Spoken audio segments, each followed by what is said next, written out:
host for this evening. We have a lot of people to thank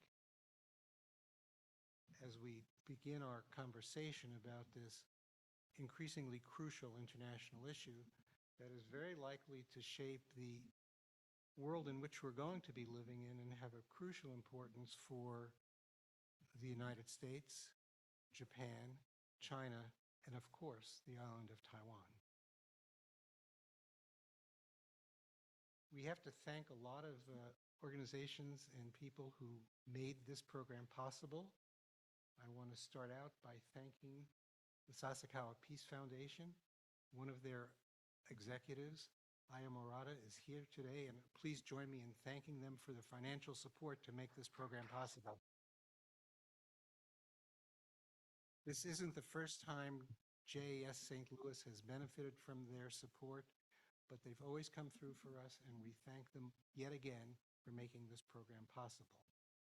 We also want to thank NAGIS, National Association of Japan America Societies.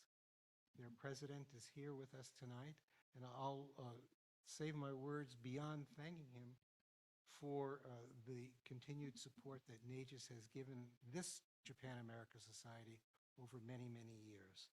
The president will have a few words to say in just a moment. Now that he's back in the room, he'll surely have a few words to say. I also want to thank our local sponsor, University of Missouri St. Louis and their international office, UMSL Global, for inviting us to use the campus space, as well as for urging their audience to attend with us tonight.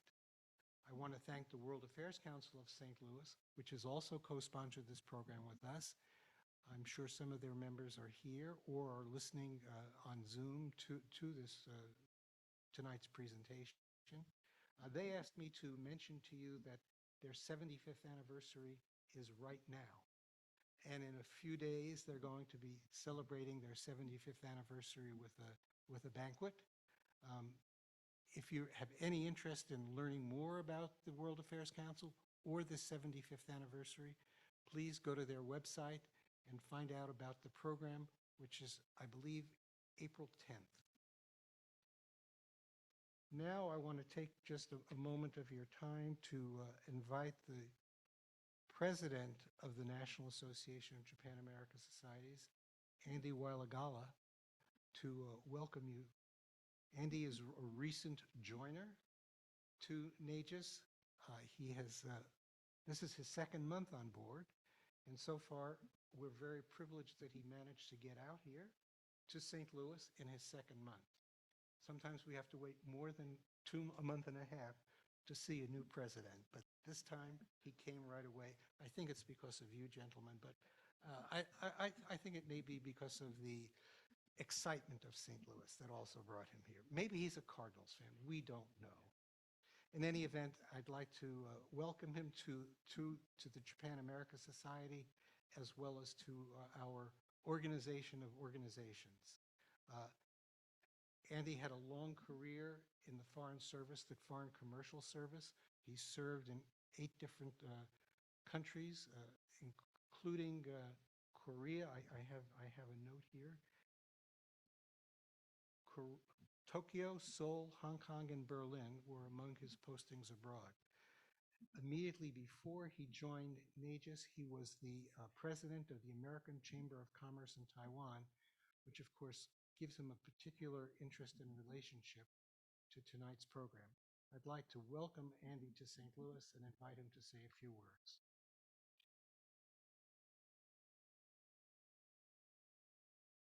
Good evening, ladies and gentlemen. It's getting close to dinner time, so I get the role of inviting you to a veritable movable feast.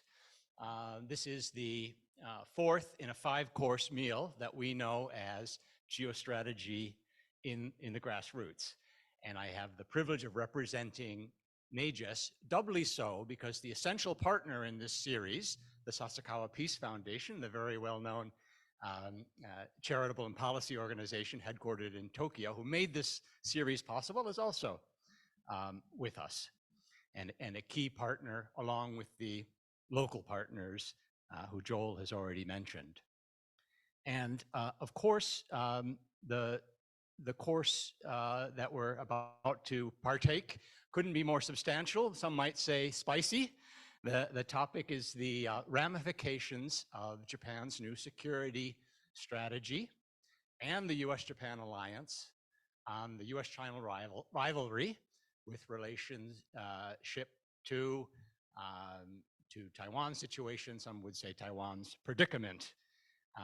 So there are a lot of hot spots and interesting topics that we could be talking about under this series, and I think you folks have selected one of the more interesting, and I'm so glad that there are many more on live stream tuning in to our discussion this evening. If I may, a word a little bit more on NAJUS, the National Association of Japan American Societies, this association of associations, which is not well known, but I would argue is a very important group, and it's nothing to do with the small personnel and my role in it. It has to do everything with the relationship.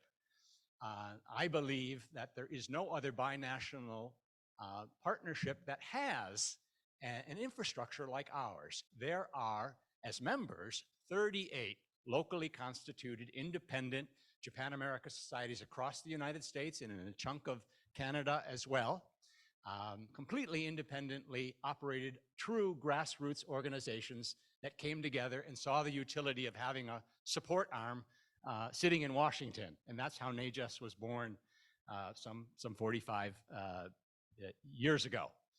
So if that mission is furthering this very important, very multifaceted US-Japan relationship, how do we do it?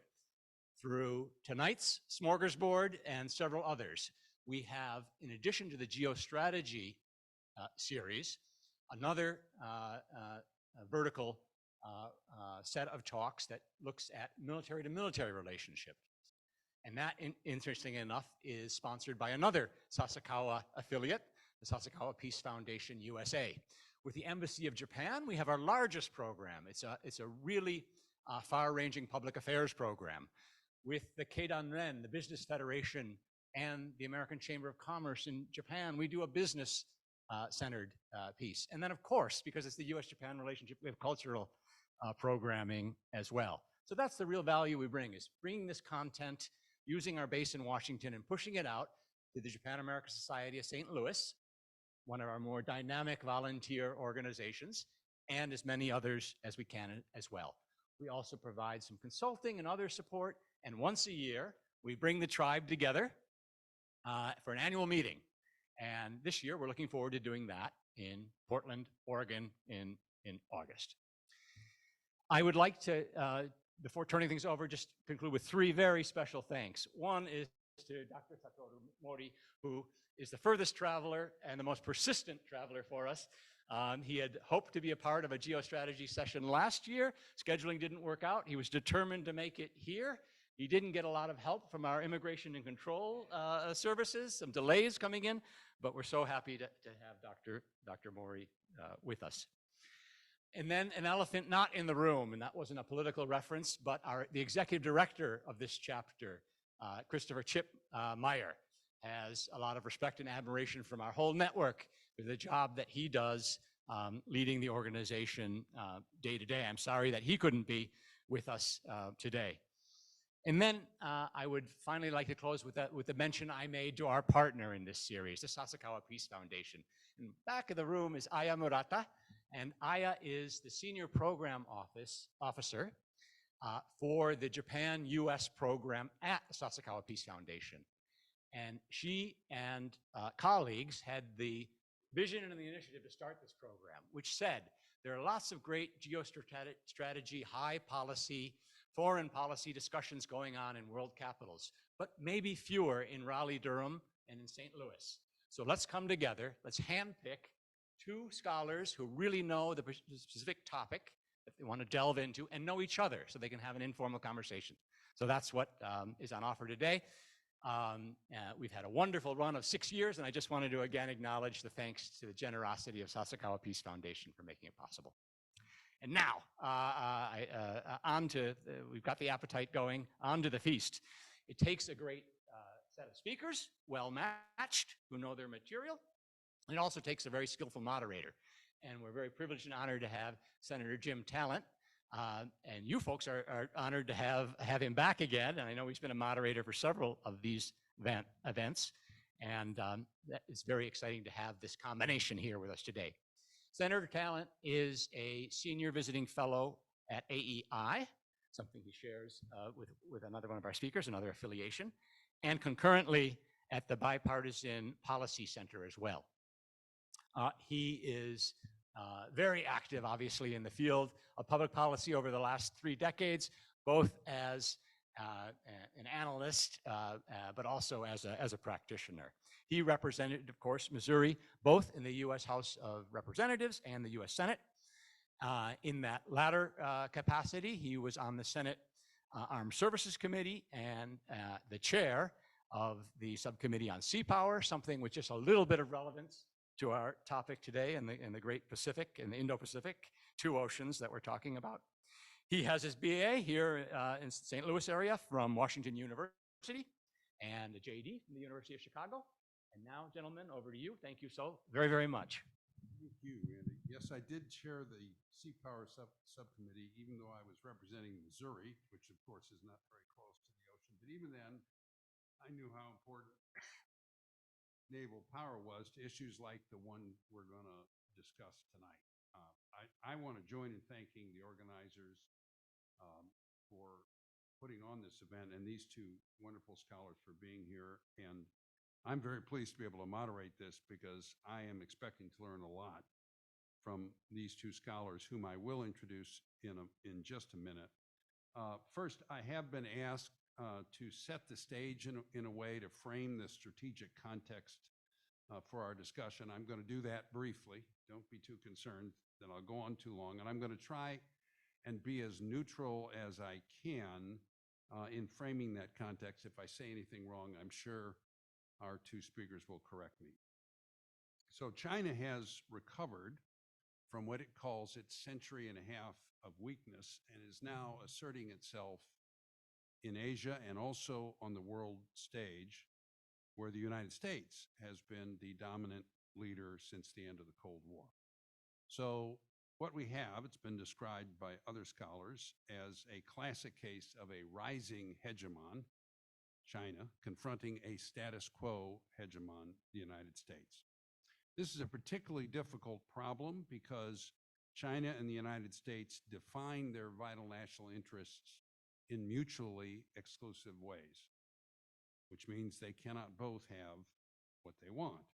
China wants first to dominate its strategic environment in Asia. It wants unfettered access to the resources of the region, and it wants to control trade and travel through the region as well, pretty much regardless of what international law recognizes as the rights of other nations.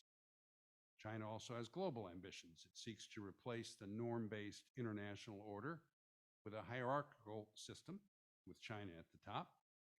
It's kind of a modern-day version of the old imperial system where the big dogs get the benefits and everybody recognizes that China is the biggest dog. Now, it's important to understand that when I say China here, I mean the leaders of the Chinese Communist Party who run the country. The situation would be very difficult had the very different had the party allowed democratic institutions to develop in China, and it looked for a while like they might. But they have been and probably will be unwilling to do that, at least as long as Xi Jinping is in control. For its part, the United States wants the right to move, trade, and travel through the world on the same terms as other countries, an interest America has recognized as vital for probably over 200 years, probably since the War of 1812. The United States is also committed to the norm-based international system, which it and its allies midwifed after World War II. That system comports well with our common values, provides a way to peacefully resolve disputes, and allows all nations a fair chance to prosper. America's allies, including Japan, have roughly the same goals as the United States, which is why they're allies. Now, China uses a number of tools to pursue its interests, including economic carrots and sticks, aggressive diplomacy, discourse or narrative control, military coercion short of war, and the tools of sharp power to undermine the political and social cohesions of countries that stand in its way. Meanwhile, the United States and its allies are developing tools that will enable them to counter those tactics. So what we're really seeing in Washington, it's fascinating if you're a student of this sort of thing. We're seeing in Washington and allied capitals is the building of a new national security architecture. The process is similar to what occurred in the decade following World War II when the Cold War was beginning. So there's a conflict or competition, if you prefer that term, between the United States and China, which will probably last for decades. Whether it breaks out into open warfare, a war that neither side really wants, but which nevertheless has become a real possibility, depends on what happens to a little country that most of the world doesn't even recognize as a country, Taiwan. So I'm sure Taiwan will be a major feature of our discussion this evening. So in the light of this context, the relationship between the United States and Japan going forward will be more important than ever for both nations. We're also going to discuss tonight how Japan views that relationship and how Japan is evolving its national security strategy to protect its people and its interests. Okay, so here's going to be the run of the show. I am going to introduce both of our guests at the same time, which will make it easier. And then they're going to give some remarks, Dr. Cooper going first. And then we're going to have a little bit of discussion up here and then open it up to your questions. As I said, I'm very much looking forward to the evening. Dr. Zack Cooper is a senior fellow at the American Enterprise Institute, where he studies U.S. strategy in Asia, including alliance dynamics and the U.S.-China competition. He also teaches at Princeton University and is currently writing a book that explains how militaries changed during shifts in global power. That should be fascinating. Before joining AEI, Dr. Cooper was the Senior Fellow for Asian Security at the Center for Strategic and International Studies, CSIS, to the national security world. He previously worked as co-director of the Alliance for Security and Democracy and a Senior Fellow at the German Marshall Fund, excuse me, of the United States, and as a research fellow at the Center for Strategic and Budgetary Assessments, CSBA. He also served as assistant to the Deputy National Security Advisor for Combating Terrorism at the National Security Council and as a special assistant to the Principal Deputy Undersecretary of Defense for Policy at the Department of Defense. That's a mouthful. It's a very important job. Dr. Cooper is a prolific writer. He's been published in academic journals and in the New York Times, the Washington Post, and the Wall Street Journal, among other outlets. He's also authored a variety of studies on Asia, on topics including U.S. military strategy and posture in Asia, Chinese coercion, and U.S. defense cooperation with regional allies and partners. He graduated from Princeton University with a PhD and an MA in security studies and an MPA in international relations, and he had earlier received a BA in public policy from Stanford. Dr. Satoru Mori is the professor of contemporary international politics at the Faculty of Law and the deputy director of the Keio Center for Strategy at Keio University. Professor Mori currently chairs the Security Policy Project at the Japan Institute for International Affairs and the Japan-U.S. Alliance Project at the Nakasone Peace Institute, among other projects. He's been a senior fellow at the Nakasone Peace Institute since 2018. He was a senior fellow of the National Security Secretariat of the Cabinet Secretariat of the Japanese government from 2016 through 2019, and he's been a member of the Ministry of Defense's New Defense Policy Roundtable since 2020. He was among the experts called upon by the National Security Secretariat during the hearings in 2022 on the revision of Japan's strategic documents, including its national security strategy, a very major strategy that Japan announced in 2022. He's a former Japanese foreign ministry official and holds a PhD from the University of Tokyo, LLM degrees from Columbia University Law School and Kyoto University, and an LLB degree from Kyoto University. He has authored or co-authored a number of influential publications, including The Case for Japan Acquiring Counter-Strike Capabilities, as well as Japan's possible acquisition of long-range land attack missiles. Those caught my eye. and I imagine he'll probably talk about them this evening. So we will go first. Welcome to both of you gentlemen, to St. Louis and to this discussion, and Dr. Cooper. Well, wonderful. Thank you so much, Senator Talent. It's really fantastic to get a chance to be here and with all of you, and especially to share the stage with Senator Talent and my old friend, Dr. Mori. As honored as I am to work with you at AEI, I still wish you were in the Senate, because there are so few people that could articulate what we should be doing on foreign policy and national security the way you can now and the way you did when you were in the Senate. And I know it's just a pleasure to be. So I didn't make too many mistakes. None. And let me also just join Andy and others in thanking the Sasakawa Peace Foundation and NAJAS, and of course St. Louis's leaders here for the Japan America Society. And then also my good friend, Dr. Mori. So we run a group together called the Asia Strategy Initiative. And one of our big takeaways over many years now has been that we need to understand domestic politics in Japan and the United States better. And we don't do that from sitting in Washington and Tokyo. We do that from getting out into the grassroots. So thank you for making this possible. And I know we're really looking forward to the discussion with everyone tonight. I just want to start off by making 3 points, and then Dr. Mori will, of course, clean up everything I get wrong and then add much more thoughtful points on top of them. So I want to talk about 3 things. First, US strategy on China, where we are and how we got here. Second, what this means for Taiwan from an American perspective. And then last, what it means for the US-Japan alliance, at least from my view. So first, on the US strategy on China. I know this may be a bit controversial. I don't think the United States has a strategy on China, which is not to say that we don't have documents that are called strategies.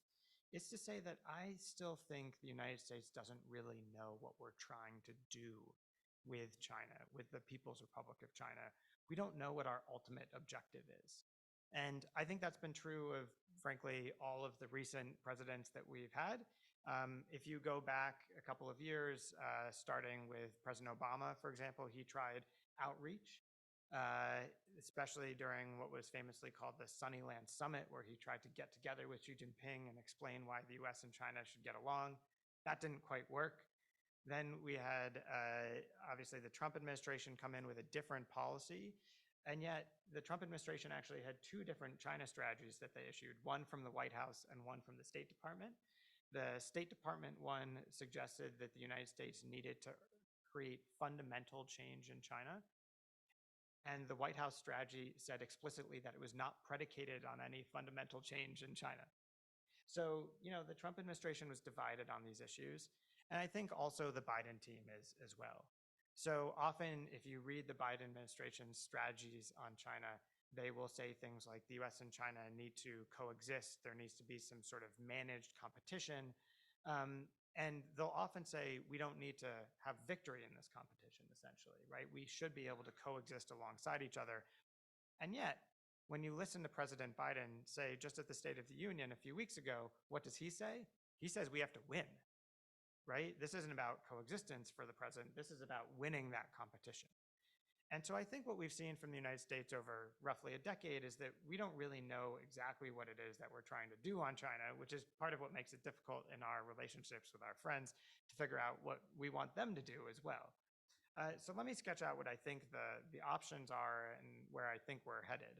So there are some people who have advocated that the United States should try and make China into what was called a responsible stakeholder. And Bob Zoellick, who was the Deputy Secretary of State, gave a speech about 20 years ago saying this should be the US objective, to convince Chinese leaders to embrace the existing system. They should be stakeholders in that system, and they should act responsibly. I think, unfortunately, we've tested this out, and it doesn't seem that Xi Jinping really believes that he's a stakeholder in the system at all for the reasons that Senator Talent was walking through. And so what the United States has struggled with then is there another end state that we could get to that would be stable? And there are some people who advocate, as I was saying earlier, maybe one end state would be regime change in China. Maybe China should become democratic. But I'll put my cards on the table here and say, I don't know, first of all, whether China will become democratic when Xi Jinping steps down, but I know that the United States can't really affect the outcomes that are going to happen in China. And there's a lot of academic research that says that actually the countries most likely to go to war are young democracies. And so a young democratic China might actually not be that peaceful, at least in the initial period. And so what's happened is the Biden team has sort of come in rejecting both of those approaches, saying we're not going to make China into a responsible stakeholder, and we're also not going to force regime change in China. So what does that leave us? Well, in fact, they've decided that the right answer is to get away from this idea of end states altogether, to say there is not going to be an end state of the US-China relationship that we think is palatable, that we can bring about. Instead, let's just focus on having a stable, steady state, a stable competition that doesn't verge into conflict.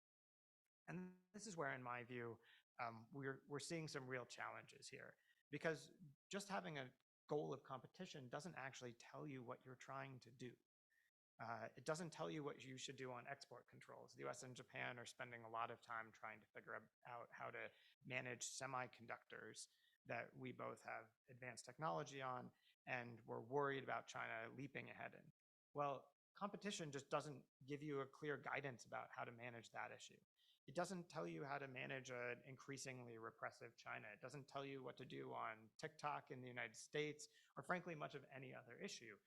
And so this is why I say I don't think the United States has a very clear China strategy. And I think over time we're going to need to develop one. It reminds me, for those of you that like history, of the period right after World War II, where the United States is trying to figure out how to deal with the Soviet Union. And if you look back at history from 1945 to 1947, Americans are lost. They know that the Soviet Union is a challenge, but they really don't know what to do about it. And so I think this is the same period we find ourselves in now, is we know we have a challenge in China, in Xi Jinping's China, and we don't know what to do about it. And so a lot of this is going to come back to what our friends urge us to do. So I think we've got a huge amount of work to do on the objective of our China policy. One reason that this is in particular problematic is that if there's any one issue that I think we're going to come to blows with China over, it's Taiwan. And Taiwan is the one issue that China cares a huge amount about. It calls it a core issue. Going back to 1949, this has been a continual obsession of the Communist Party. And it's also something that the United States cares about, right? And not just American presidents, but in fact, the American people. Taiwan Relations Act, which was passed by Congress, is the strongest voice in support of Taiwan. But there's been a continuing history of Americans wanting to support Taiwan for multiple reasons. One, it's a democracy. Number two, it's about our 10th, 9th largest trading partner in the world. Number three, it's the hub of all kinds of advanced technology. If you have an iPhone or frankly any other advanced device in your pocket, probably the most advanced chip in that was made at TSMC in Taiwan. And then fourth, I think there's just this general sense that Americans have that at the end of the day, we shouldn't let a population of 23 million people be overcome by an increasingly repressive regime. But the problem is that the policy that we've had for a long time on Taiwan doesn't seem to match up with a challenge we're facing now from the Communist Party. So the policy we've had for a long time, we used to call dual deterrence. And when this first started, as Satoru knows well, the logic was that we were just as worried about the Chinese communists invading Taiwan as we were about the nationalists on Taiwan re-invading the mainland, right? And so dual deterrence was designed to deter both Chiang Kai-shek from crossing the Taiwan Strait and invading the mainland, and also the communists from crossing the Taiwan Strait and invading Taiwan. And essentially, we've kept this basic policy for about 50 years. And as you will all appreciate, the situation has changed dramatically. No longer is Taiwan a threat in any way to mainland China. In fact, the threat entirely now comes from the mainland. And Xi Jinping is increasingly open about his desire to get back, in his words, which we could debate, control of Taiwan by some point. Sometimes he says 2049, sometimes others say he wants to have Taiwan somewhat earlier. And this creates, I think, the core tension in the US-China relationship. And if we get into a Taiwan contingency, the one country that I can guarantee is going to get drawn in, whether it wants to or not, is Japan. And so this is where I want to turn to something that Senator Talent said towards the end of your remarks. You called Japan more important than ever, which I particularly like because some of us did a report a few years ago, which was titled More Important Than Ever, the US-Japan Alliance. And I think this is true. And I think, Andy, what you were saying earlier about Japan now being the most important ally for the United States, I think this is true, which is not to denigrate our friends in Great Britain or anywhere else around the world, our Canadian friends certainly. But at the end of the day, the US and Japan, in my view, have more aligned interests than any other country in the world. Why? Because on security issues, we're both worried about China, and we're incredibly worried about a crisis either in the Taiwan Strait or the East China Sea, among other places. On economics, we're doing a huge amount of work on economic security, something Dr. Mori has done really path-breaking work on. On technology issues, we're two of the world's technology leaders, not just in semiconductors, but biotechnology and on down the line. And then lastly, on global governance issues, the US and Japan are leaders on democracy. And two of the, not just top democracies, but two of the countries that really, I think, genuinely believe that democracy is good for the world. And so Japan, in other words, it can be what Tony Blinken, the Secretary of State, has called sort of the steering committee for global strategy with the US, right? Because Japan and the US have such aligned interests that it means that Tokyo is maybe the only capital that can say to Washington, we think you're getting this wrong.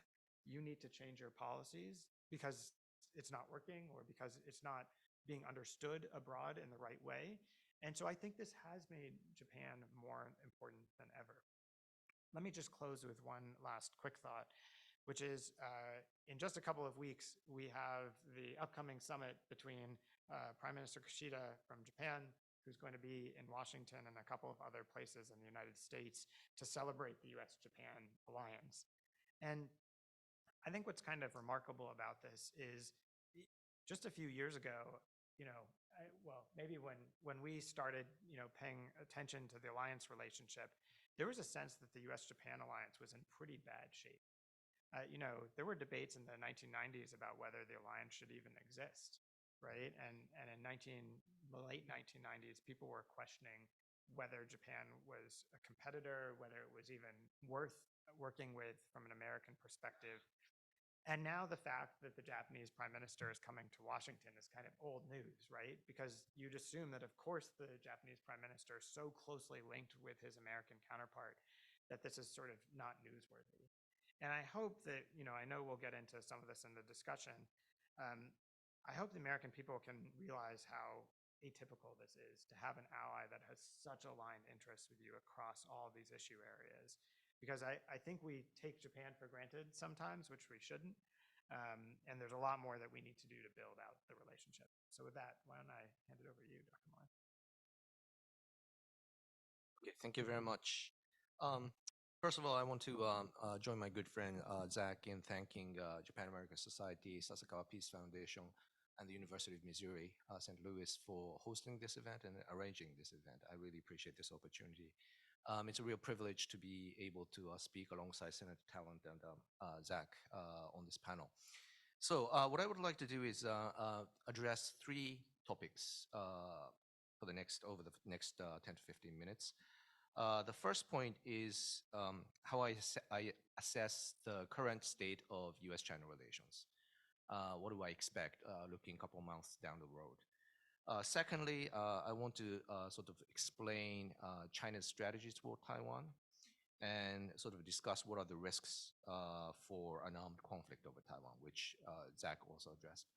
And thirdly, how is Japan responding to this situation, and what are some of the priorities for the Japan-US alliance moving ahead? So those are the three topics that I would like to address. So starting off with US-China relations, I think there have been dialogues reopening since I would say last summer. between US and China. There are interdepartmental talks, for example, between US Department of Commerce and its counterpart in China, US Department of Treasury, and also its counterpart for China. They also have dialogues for climate change. They are also having military-to-military dialogues and so forth. And so China appears to be on this dialogue offensive, and there are a lot of discussions going on between the two governments. But I don't think these talks alter the nature of the competitive relationship between US and China. And I mostly believe that this is a sort of a tactical pause, I would say, in their assertiveness towards other countries, including the United States at the moment. So one of the questions that we have been sort of discussing among our experts on China in Tokyo is, why is China doing this dialogue offensive? And I think there are three maybe reasons. One is economic conditions. As many of you know, there have been a significant slowdown, and there are some of the socio-economic dislocations and structural issues have surfaced, and Chinese economy is no longer growing as strongly as we used to think. And probably Mr. Xi Jinping wants to sort of attract foreign capital.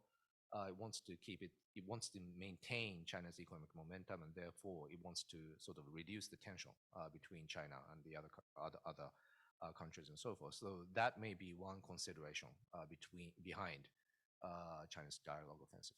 Second possible reason is that China has seen the emergence of not only the reinvigoration of bilateral alliances between the United States and other countries. For example, US-Japan is obviously one, US-Australia, US-South Korea, US-Philippines. You have seen sort of a strengthening of bilateral alliance. And in addition, we are seeing the emergence of multilateral frameworks. For example, what we call the Quad, US, Japan, Australia, India framework. The Biden administration elevated that dialogue to the head of state level. And we have also seen the emergence of AUKUS, which is US, UK, and Australia Defense Technological Cooperation Framework. And more recently, we have had the Camp David talks, which sort of forged the cooperation between US, Japan, and South Korea. So there may have been a sort of a brief realization that their assertiveness is actually what's driving the emergence of these coalition building in this area. And so they have come to the conclusion that maybe that improving the atmosphere may kind of slow down this kind of regional frameworks that appear to be sort of counterbalancing China.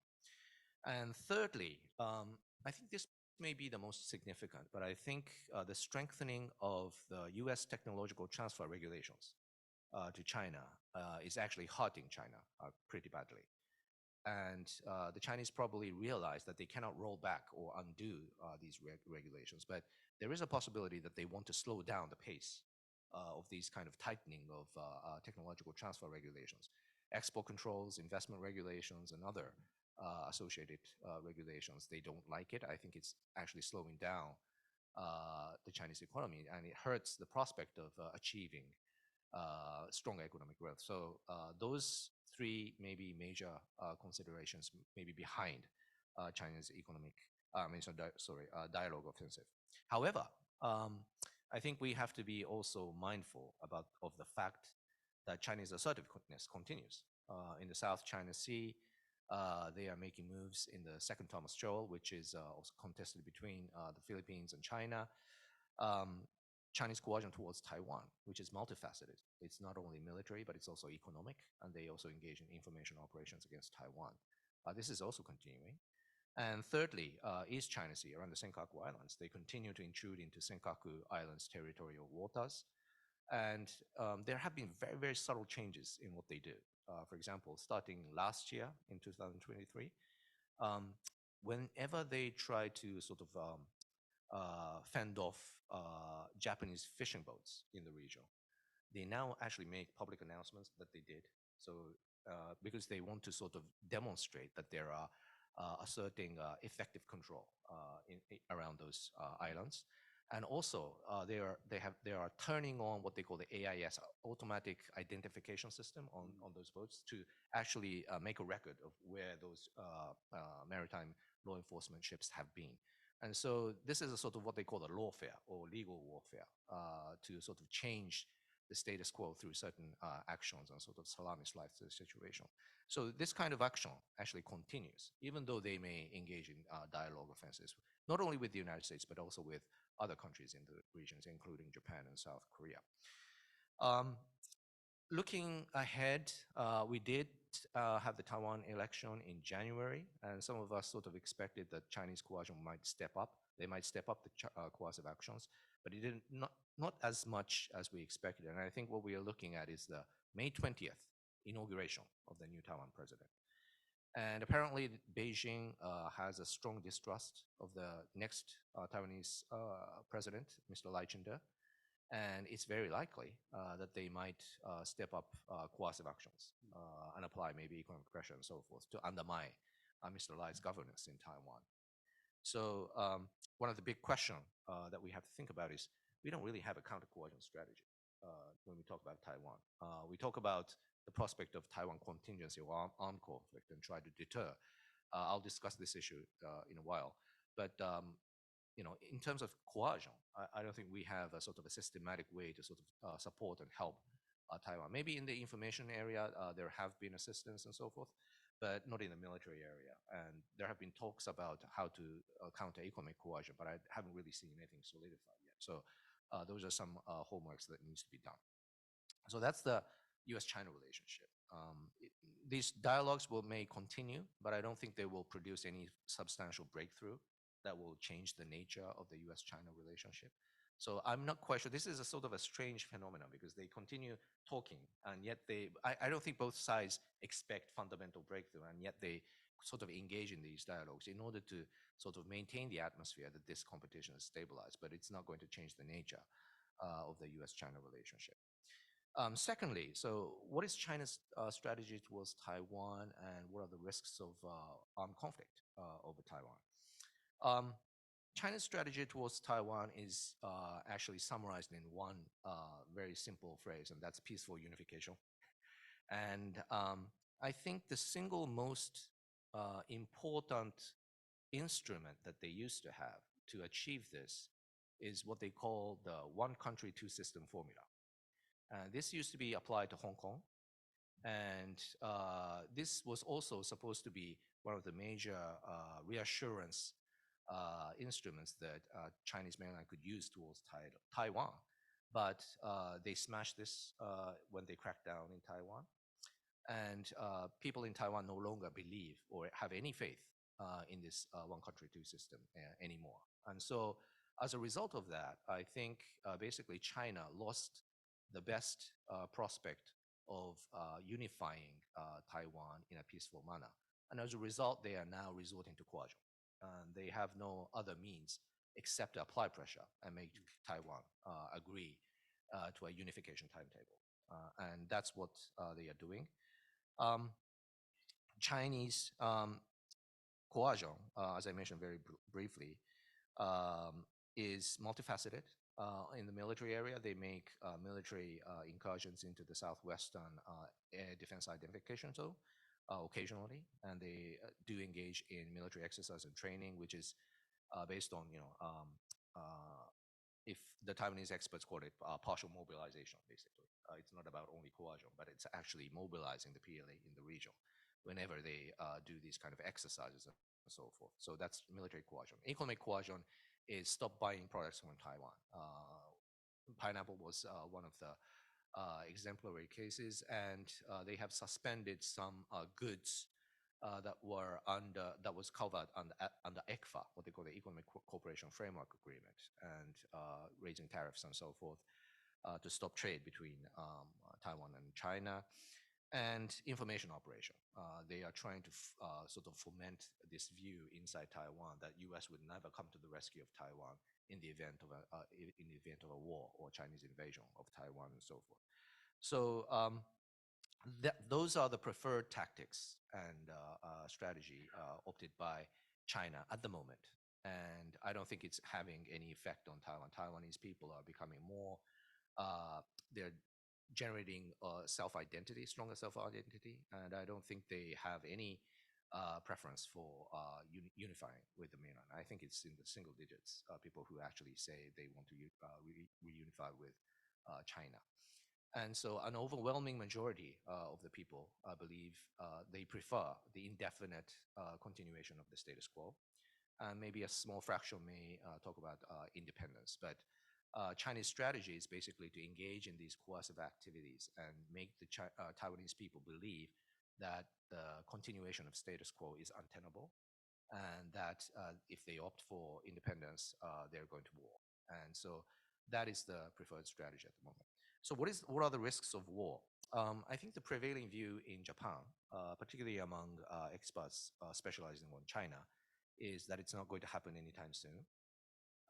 There used to be more sort of a hype and a lot of attention on the prospect of Taiwan contingency or armed conflict. But right now, I think the prevailing view is that it's not going to happen anytime soon. And I think there are several reasons behind this. One is military reason. The People's Liberation Army, the Chinese military, does not have enough military capability to actually do a full-scale invasion of Taiwan. And there are many details that we can discuss, but I'll skip over it. Another one is an economic reason. Right now, China's economy is not in an ideal condition to actually start a war, and therefore, Chinese economy would probably be unsustainable if they actually start a war right now, and therefore, experts tend to believe that this will sort of discourage the Chinese leader from initiating military action against Taiwan. And thirdly is actually, this has not been pointed out by many people, but it has got to do with the Russian invasion of Ukraine. And we now know that there has been a lot of Western intelligence penetration into the Russian national security system.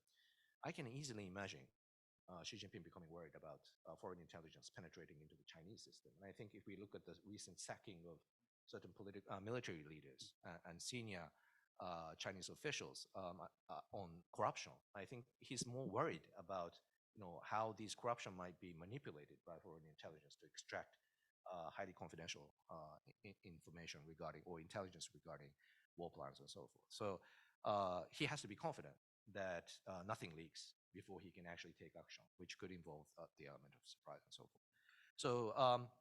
So there are some reasons that experts believe that it's not going to happen anytime soon. But I think we have to be very cautious that these are assumptions and expectations. And we do not know for sure what goes inside Mr. Xi Jinping's head. And when we form strong expectations of the opponent's behavior, that is the recipe for surprise. And there is this very interesting classic analysis by a scholar called Roberto Wallstetter on Pearl Harbor. It's a book called Pearl Harbor. I think it was Warning and Decision. And one of several of the findings is number one, back then, US government, there was a preconception that Japan would never start a war with the United States because it knows it cannot win a war over the United States. Number two, if Japan were to attack the United States, it would be the Philippines. And number three, there have been false alarms of attack on Pearl Harbor, and this became a sort of a warning fatigue. And eventually, when the real thing came, people also thought it was a false alarm. They were caught surprised. This has very strong analogies to the current discussion. Many people say, invading Taiwan is too risky for China, so it must not do it. There's no chance that he might consider doing it. And some people say that Xi Jinping might decide to take some offshore islands of Taiwan, which is kind of like Japan might grab Philippines and so forth. And we tend to interpret Chinese military coercion actions as sort of a political message to protest against stronger US-Taiwan cooperation, right? But it could be a preparation for a larger sort of military action and so forth. So what I want to say is that we shouldn't sort of analogize history because conditions are different. We have different actors. But what I meant to suggest is that we should be mindful that assumptions are assumptions, and we shouldn't take them as sort of realities. And we have to be prepared to prevent that kind of armed conflict over Taiwan. So lastly, I'm sorry, I'll be quick here. How is Japan responding? Japan made a major decision back in December 2022 to fundamentally bolster Japan's defense capabilities. We say we're going to double our defense budget over the next 5 years. Well, actually, the actual capability buildup is going to be 160% of what we had back in 2022. But we're going to enhance our defense capabilities. And among these capabilities are new capabilities, including what they call the counter-strike capabilities, which is long-range precision strike capabilities that would be targeted against the opponent's mainland. And we also have active cyber defense, which will be monitoring the cyberspace, and if there is an imminent attack waged against Japanese government and critical infrastructure, the Japanese government will be authorized to take action to penetrate into the attacker's server and neutralize it. So these are some new capabilities that Japan's going to be pursuing. What does this mean for Japan and Japan-US alliance? Until now, there has been a division of labor between US and Japan. And it was in the context of the defense of Japan. We used to say American spear and the Japanese shield, meaning that US forces will undertake offensive operations to defend Japan, and Japan will undertake defensive operations to defend Japan. With this new defense capability buildup, what Japan is trying to do is to assume a larger role of the offensive operations to defend Japan. And that would free up US forces and allow the United States to defend and concentrate more on Taiwan's defense. So what we are seeing here is a sort of a function-based division of labor to a theater-based division of labor. And I think this is one of the end state or the goal of Japan's current defense capability buildup and the strategic implications that it has for the Japan-US alliance. And basically, this is Japan building up its own defense capabilities so that to contribute more to regional deterrence by allowing US to concentrate more on Taiwan. Just quickly, what are some of the priorities for the alliance? We have been focusing on China, North Korea, and Russia, but I think our primary challenger is China, without doubt. And here, we have to send signals to China. And I think there are three main signals that we need to send. One is China cannot win a short, sharp war. Second is China cannot prevail in a protracted conflict. And third is that even if China engages in large-scale arms buildup, this will be met by multinational balancing, and it will not deliver military dominance in the Western Pacific. So these are three messages that we want to convey to China. And I think Japan's main vehicle to sending this message is our alliance with the United States. But we're looking farther out, and we're also expanding cooperation with countries like Australia. We're also increasing security cooperation with the Philippines. And so we have this, what the Biden administration calls a lattice work of security networks. And I think this kind of having a regional architecture that will be enmeshed by various kinds of functional cooperation in the defense area is what we are looking at. This is going to be a sort of an Indo-Pacific regional deterrence architecture, a sort of a region-wide deterrence without alliance kind of architecture that we want to establish over the next 5 to 10 years. And this is, I think, where we are headed. And there are many, many individual issues that we need to tackle, but I think we know what to do. And it's a matter of implementation and speed of implementation. So I'll stop here. Thank you. Thank you. That was as fascinating as I thought it would be. I'm just going to ask two questions. I'll ask them both at once, and then we're going to go to audience questions. And we have a microphone, so be thinking of your questions. So, and for both of you, but my thinking was stimulated by what you were talking about, Dr. Mori, the possibility of war with Taiwan. I'll just tell you my concern. We're still in the Congress and the people I talk to and the commissions I know, the rest of it. So Beijing sees what we're doing. They see what the Japanese are doing. They see we are enhancing long-range precision strike. You are building long-range precision strike. They see us and the Navy, the shipbuilding plan today emphasized we're going to get more submarines. Okay. and the attack submarines, they don't do, Beijing doesn't do anti-submarine warfare very well. If we have enough boats in the region, that puts paid anything. Point is, they can see, in addition, their economy is bad.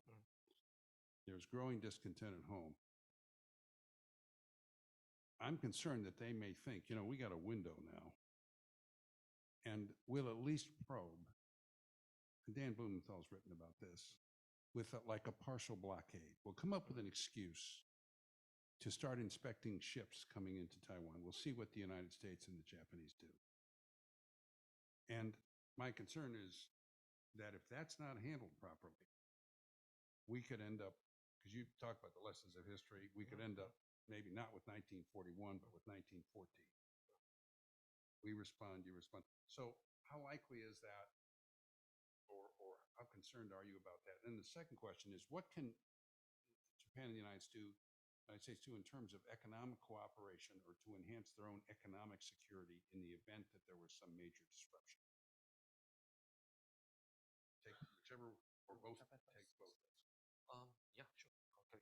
Thank you very much for those questions. On the first question about how we could respond, the possibility of partial blockade by China, I don't think we can rule it out. But on the other hand, I think if they were to actually start a partial blockade, based on the international, that's basically considered an act of war, basically. But China will say this is domestic police action. And so obviously, I think Japan and the United States will respond to this situation. And I'm quite sure that the US forces will start to amass in the region. So you will have forces coming in through Okinawa and others to deploy around Taiwan. And we will have to see what kind of coercive diplomacy will have to take place. And this will create a very high risk situation because we will have to demand to the Chinese to undo the blockade. And there might be a situation where the political leaders of US and Japan might have to make a decision about running the blockade to access Taiwan, to show that we still have free access to Taiwan. That is going to be the high risk scenario. Will that be a situation where the question is who has to shoot first?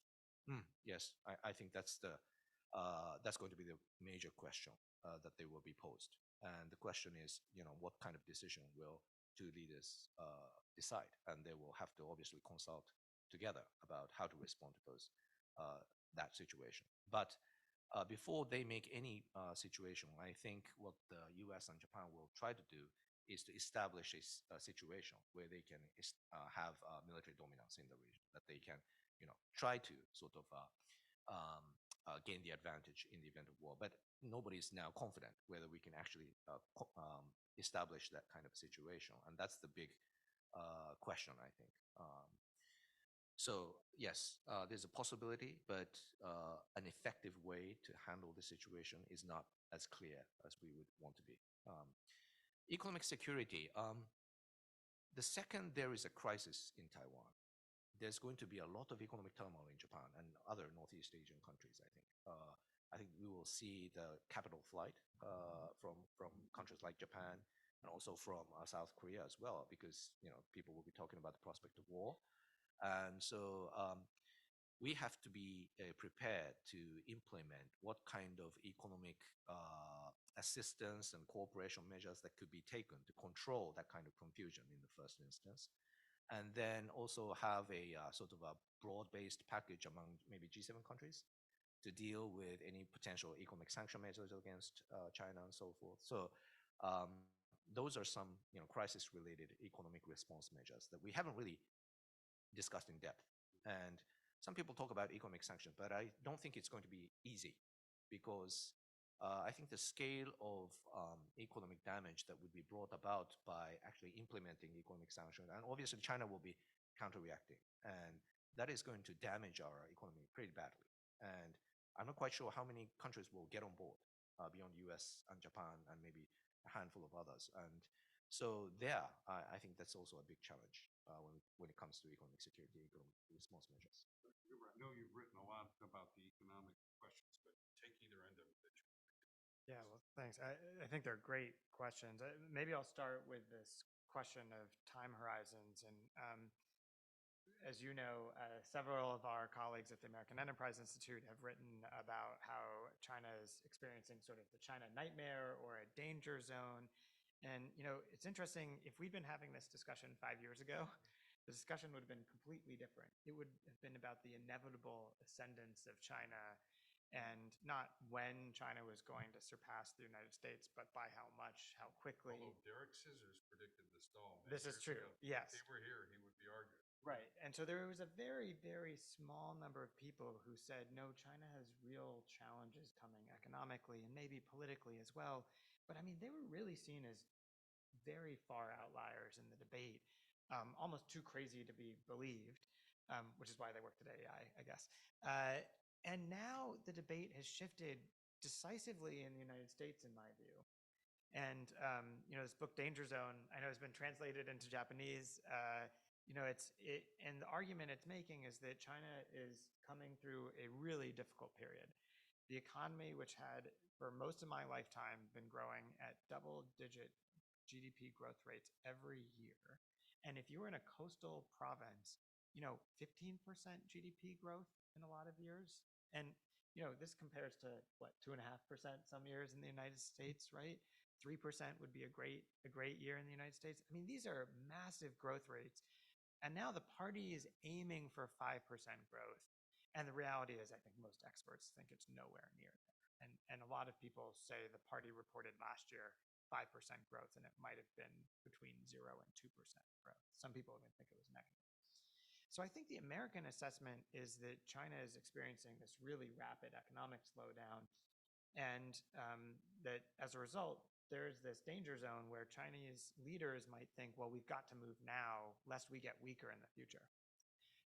A friend of mine actually describes this in a completely different way from the Chinese view, and I think he's right, which is that he says the Chinese leaders don't think that China's sort of has a terminal illness. They think that China is like a bodybuilder with a cold.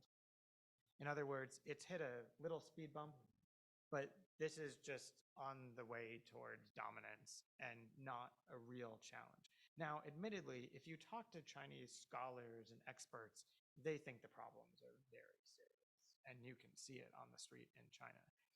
But I'm not sure that Xi Jinping thinks the problems are that serious. And if you listen to what he's saying to the Chinese people, it's basically, I lived through some tough times. You kids need to stop complaining. Well, and I have to interrupt. Yeah. We also don't know how much information is actually reaching him. I think that's exactly right. And, I did part of my dissertation on the Soviet decline.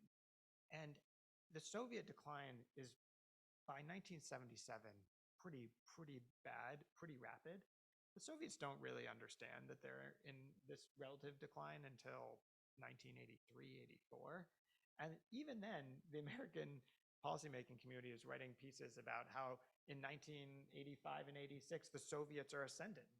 So perceptions of these power trends are often completely divorced from the reality, especially in autocratic regimes, especially in a regime like the one that Xi Jinping leads, where no one wants to tell him bad news.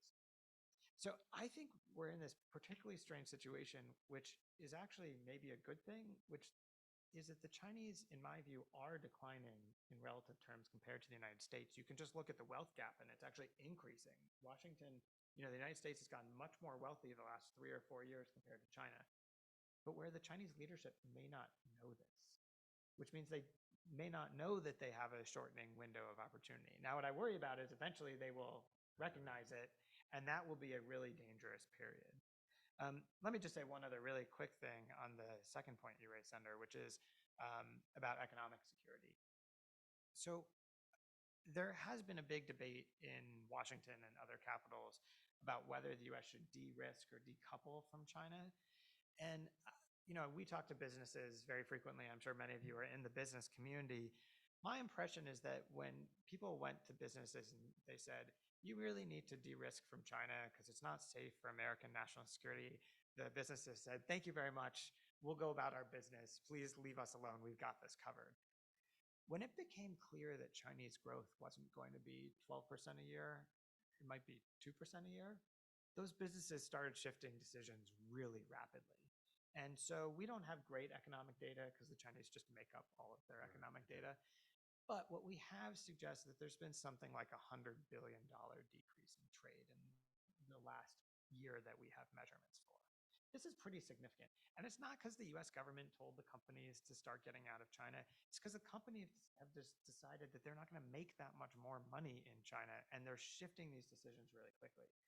So I think some of these economic security decisions are being made right now by CEOs and corporate boards in ways that ultimately will hopefully be good for their profits and good for our security, but it's going to take some time. And the business community doesn't turn on a dime, and so it's going to take, I think, a couple of years for the business community to really become comfortable with the direction they're going in now. All right. I hope you all appreciate how much I'm restraining myself because I could ask a bunch more questions, but you are entitled to participate here. So, yes, I think a mic is coming, although he doesn't need a mic. But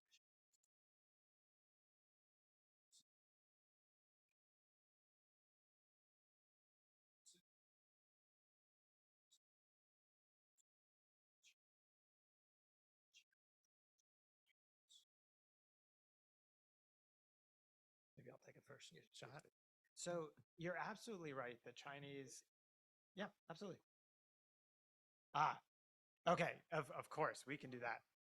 So as some of you may know, the Chinese have wanted for years to have a currency that was used globally, right? So the dollar is used globally. It gives the United States some tremendous advantages. My favorite example of this with China is that the chief executive in Hong Kong has been sanctioned by the United States.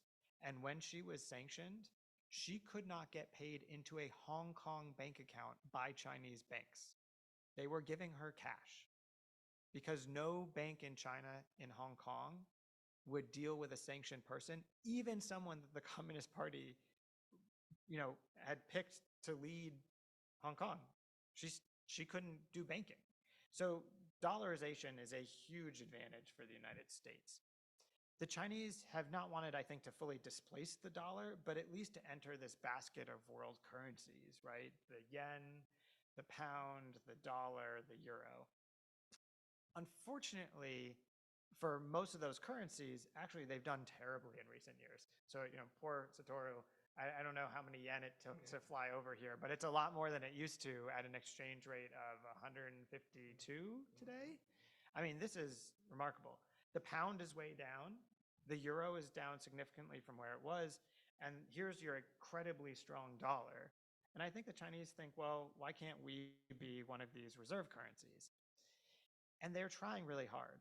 But the answer, unfortunately, is that the Chinese would have to do something they're unwilling to do, which is that they would have to have a genuine floating currency, which they don't have, right? So the way China's currency works, it trades in a band that is determined by the government, and you can't trade Chinese currency inside or out of China without the government's effective approval. And so I think if you're a foreign business, if you're a foreign country, and you're trying to decide what you want to denominate your trades in, dollars are very safe, very low cost for doing business in dollars. There is just this extra risk in doing this in renminbi, yuan, whatever you want to call it, in Chinese currency. And the only way for Beijing to fix that would be to have a genuine floating exchange rate, which would mean that they would lose control over the economy, which they're absolutely not going to do anytime soon. So I think we'll see slow adjustments little by little. We're seeing some oil trades now denominated in Chinese currency rather than in dollars, but it's actually really, really small amounts. Just very briefly on the second question, which was China, again? Oh, right. So there's a huge debate on this, which is there's some people in the United States who argue that China has this 100-year plan for displacing the United States. I think what's more likely is that Chinese leaders have a general desire to take a bigger role on the world stage, and they don't know exactly what that's going to mean. And it's not exactly a clear plan, it's a direction. And let me just give you one quick historical example, and then I'll hand over to Satoru. So rising powers often have a desire to take up more space internationally, which makes lots of sense, but they very seldom have a clear plan. And I know people say the Communist Party has this, incredibly long-term planning horizon, but I mean, Mao Zedong, might have had a planning horizon, but that ended when Deng Xiaoping took power. Deng Xiaoping might have had a vision, but Hu Jintao, Wen Jiabao, like they had totally different views, and Xi Jinping has a totally different view. So maybe Xi Jinping has a vision of what he wants towards the end of his reign, but I don't think it goes much beyond that, and I don't think we candidly know exactly what that is. But I'll just give you my favorite historical example from the United States when we were at this sort of similar period in our rise, which is from Theodore Roosevelt, who says in 1988 that he is ardently anti-colonial. He thinks it's immoral, unethical, and astrategic. And just a decade later, he is effectively taking the Philippines and other territories from another colonial power, right? So I think China may not have a clear objective now, but that doesn't mean that it's not going to transform into having these very expansive objectives in the future. Yes, I mostly with Zach's analysis, and I think having heard Japanese scholars working on the rise of the Chinese currency, they still have a very small portion of the global reserve currency. And so even though they may have the ambition, I don't think they're likely to achieve in displacing the dollar anytime soon. In the foreseeable future, I don't think that's coming. Secondly, on Chinese strategy to US, I think it's more driven by a sort of a global strategy, I think. And I think you can summarize into maybe 2 or 3 goals. First is to not make Chinese economy dependent on world economy, but make world economy dependent on Chinese economy or industry. That's one strategy that I think has been pursued by Xi Jinping. Second is to spread the Chinese narrative, what they call the discourse power. So it's about sort of delegitimizing liberal values like human rights, rule of law, and democracy. And I think that's what they're trying to do. And that they believe would be the way to sort of justify Chinese policies and actions on various international affairs. So that's the second line. And thirdly is military dominance, I think, in the Western Pacific. And I think they want to establish a situation where they can apply pressure and get the desired outcome without fighting. And in order to do that, they're building up their military. And I think one of the growing concern is China's nuclear arsenal. And they're dramatically increasing their nuclear arsenal to sort of offset and counter the US nuclear capabilities. And through that, they also build up the conventional capabilities to establish conventional superiority in the Western Pacific. And this is going to be a major issue looking 5, 10 years down the road. And if we're not good enough to sort of build up conventional deterrence, I think we'll probably have to rely more on theater US nuclear forces. And this is going to create a situation where if there is deterrence failure over Taiwan, we have to contemplate between submission or US nuclear escalation. And that is going to be the stark choice. But we don't want to go there. So we want to have more options. And therefore, that's why I think Japan and the United States need to sort of build up conventional. It's almost the definition of strategic failure, isn't it? When your only 2 options are forfeit a vital interest or engage in escalating on conflict. One quick follow-up for either one of you. Yes. There's no question that they're building, particularly naval and other, they're building an expeditionary PLA. They've got a base in Djibouti. Everybody expects them to have one in Western Africa, right? So we're going to see Chinese ships patrolling in the Atlantic. Okay, why? Is this so they can project power for the interests that the markets they've captured, the supply chains they have, almost like the old colonial powers? If you don't pay us, we're going to shell your cities. I mean, what's that all about? Yes. Thank you. I think there are maybe 2 or 3 reasons behind this. One is, as you, Senator, mentioned, is to sort of protect overseas interest. And they believe there are proponents within the Chinese military that they need to have the military capability to actually protect their sea lines of communications and so forth. Second is status, I think. Yes, possessing an expeditionary force is a symbol of a great power status, and they want to achieve this world-class military power status by 2049. And I think that that's why they want to achieve this kind of capability. But this is sort of a little bit sarcastic or silly, but I think it's better to have PLA spread all over the world than concentrate in the Western Pacific. So yes, yeah.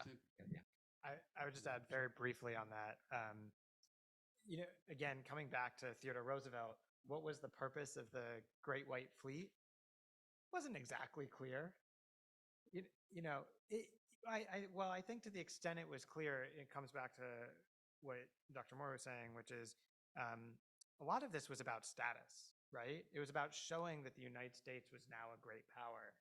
And I think one way you can tell this for the Chinese is they're building this global capability, but Chinese oil and gas supply routes largely come from the Middle East. And when it comes time to protect them against attacks, which are going on right now in the Gulf, the PLA Navy says, well, we don't really want to be engaged in that. So I think it gives you a little bit of a sign that it's probably a lot about status, maybe about eventually protecting supply chains. But at the moment, I think the status element is a huge driver for China. Oh, please, Joe.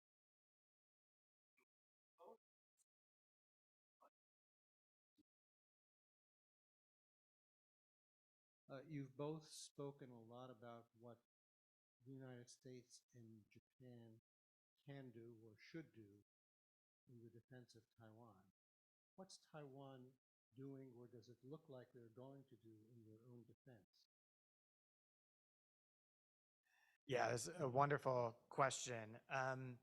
And as Joel knows, I was in Taiwan last week. The reality is that Taiwan is in a very difficult situation. No matter how much money Taiwan spends on its own defense, it is not capable of defending itself without, frankly, US help.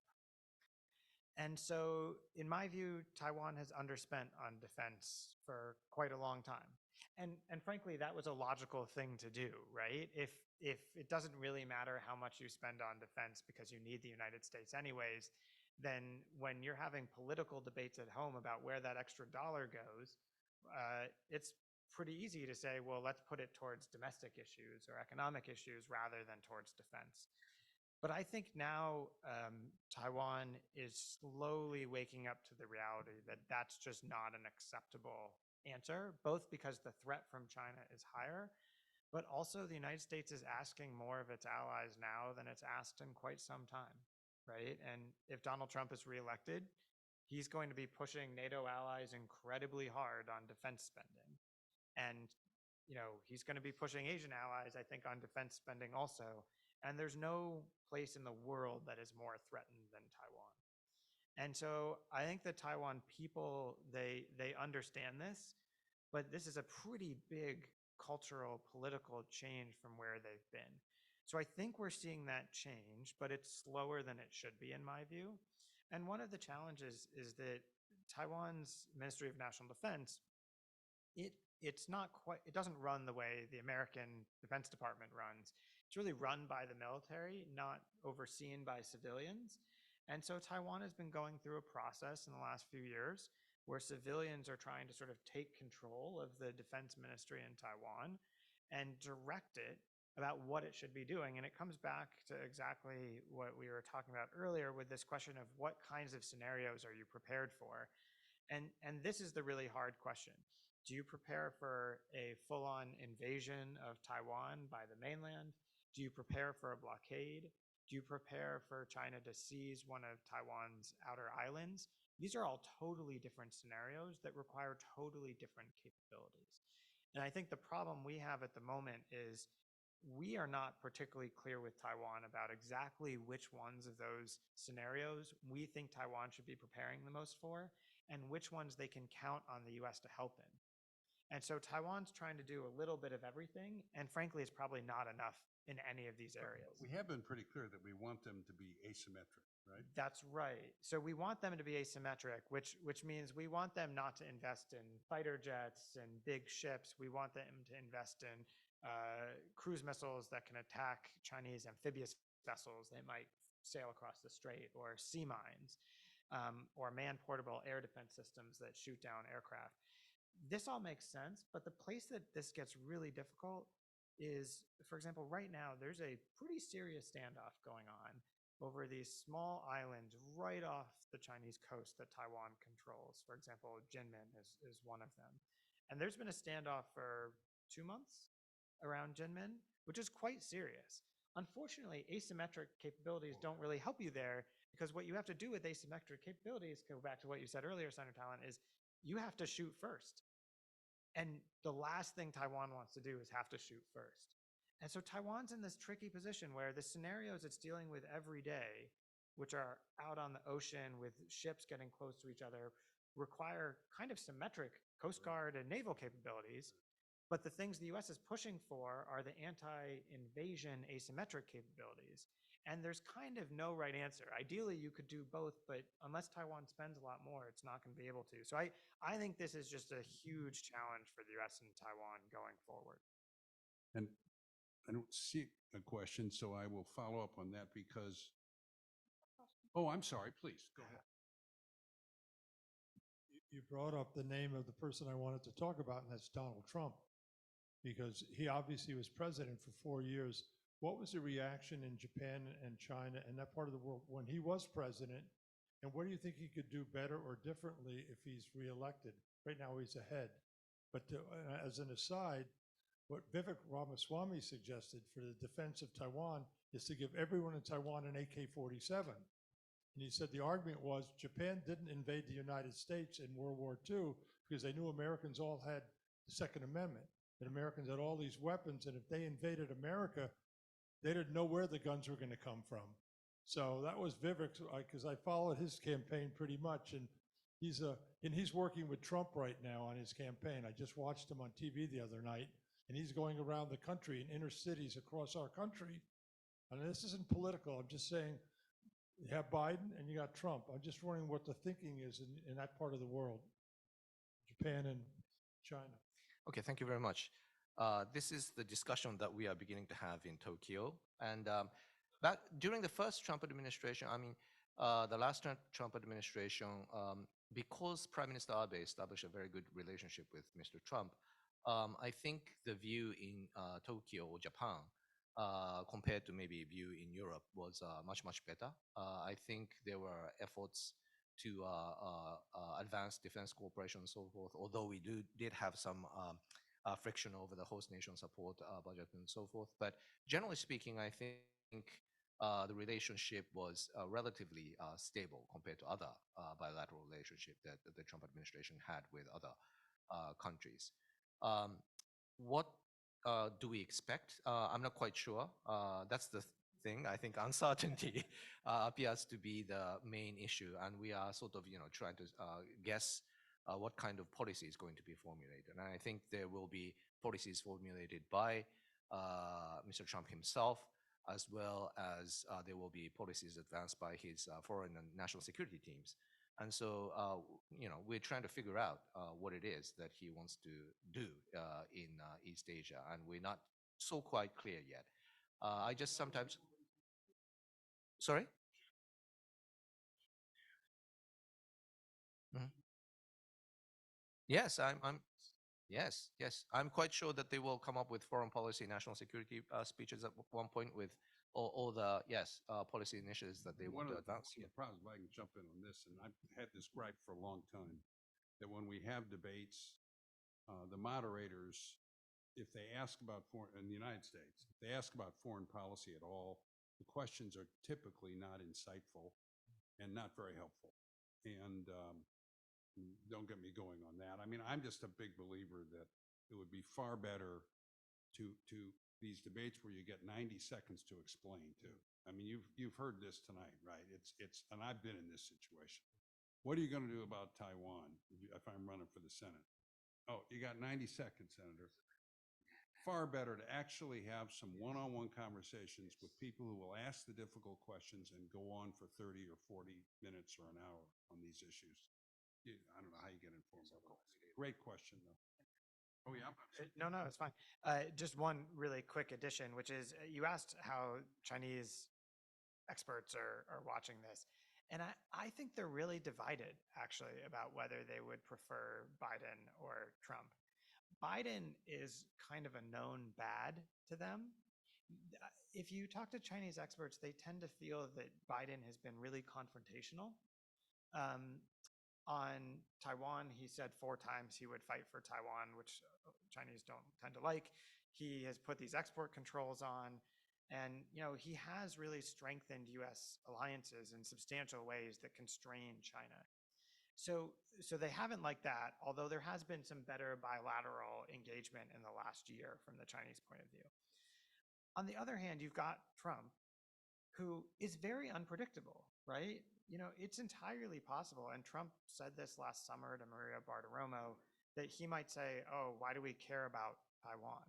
And he famously said to a reporter, or was quoted by a reporter as saying, Taiwan is 8,000 miles away from the United States. It's right next to China, and there's nothing we can do about that, which I think suggested that unlike Biden, he wouldn't fight for Taiwan. On the other hand, the one thing I think we know Trump would do on China is put on tariffs, very high tariffs. Bob Lighthizer is suggesting a 60% tariff across the board on China. That would dominate everything else in the US-China relationship. And so I think what's really hard for the Chinese is they have this sort of known slight negative with Biden. And Trump could be anything from maybe even quite good for China to absolutely terrible.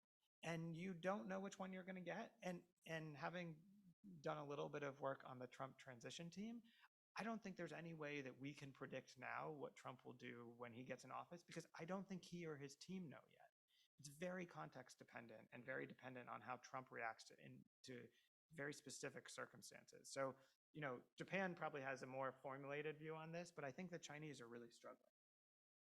You could look at what Robert O'Brien, who was Trump's last national security advisor, he writes and speaks a lot about this, or for that matter, Pompeo. Question. Yes, one more. All right, well, go right ahead, sir. Question of interest is, what is like the European Union stance on the China-Taiwan situation? So, so I think the Europeans are struggling a little bit with this issue, and they have a hard choice to make. So the Europe-China relationship was improving for a while before the Russian invasion of Ukraine. And the Chinese support for Russia really torpedoed China's standing in Europe. It did tremendous damage, and it's still doing damage. On the other hand, I think a lot of Europeans are looking at the United States and saying, if we can't trust our chief ally to be there, maybe we don't want to potentially in a year have a very bad relationship with the United States and with Russia and with China all at the same time. Maybe we want to hedge our bets a little bit. And so I think you see some Europeans trying to improve or stabilize the relationship with China. The one thing I would say is going to make this incredibly difficult, other than China's stance on Ukraine, is the sale of Chinese electric vehicles into Europe. I don't think people have really internalized what it's like to have, 10,000 euro cars being sold rather than Beamers and Mercedes and Audis in Germany. And this is coming, right? Unless the European Union bans these cars, they are going to push European automakers out of the European market. They're just not competitive on price. And so if the European Union or European member states start banning Chinese cars in large numbers, we're going to see a pretty substantial reaction, I think, from Beijing. So at the moment, I think the Europeans are trying to sort of stabilize the relationship, but I would bet by the summer or, maybe the fall that this EV issue is going to start to sort of dominate their relationships with Beijing. Um, Generally speaking, European Union deals with non-defense matters and NATO deals with defense matters. And but I think individual European countries have had their own sort of wake-up events with regard to China. And for example, in the case of UK, it was Hong Kong. I think in the case of Germany, there was this Chinese company trying to purchase a major manufacturing company called KUKA, I think. And so there's been various kinds of events that have caused alarm in European countries. And I think EU now characterizes China as a systemic competitor, was it? Yeah, that's the term. Yeah, a systemic rival. But more recently, when I engage with experts, I think people are with regard to Taiwan, this is, the conventional wisdom says that NATO and European Union will not get involved in any sort of Taiwan contingency response. And I think that's generally, that holds true, generally speaking. But I think they have come to realize that once armed conflict breaks out over Taiwan, it is going to have global economic consequences. And there are estimates saying, I think it came out from Bloomberg and maybe from other institutions saying that global GDP is going to shrink by 9 to 10%. And the 1929 Great Depression was like 7%. So it's going to be grave economic consequences. And when they learn, any country, not only in Europe, but other countries learn the seriousness of this economic damage that a Taiwan crisis could have on the global economy, they become worried and they want to sort of avoid and deter that kind of conflict. And I think there will be this growing notion that you need to actually contribute to deterrence to prevent the outbreak of war over Taiwan. Yeah. Well, thank you to all of our speakers, and I'd appreciate if you would join me in thanking. This is really an extraordinary presentation, and we're all very privileged to have been here. Thank the three of you. Also, a last word of thanks to our external sponsors, both the Sasakawa Peace Foundation and NAGIS. We appreciate your support for the Japan America Society in St. Louis. Without your help, we wouldn't have been able to do this program, so thank you again.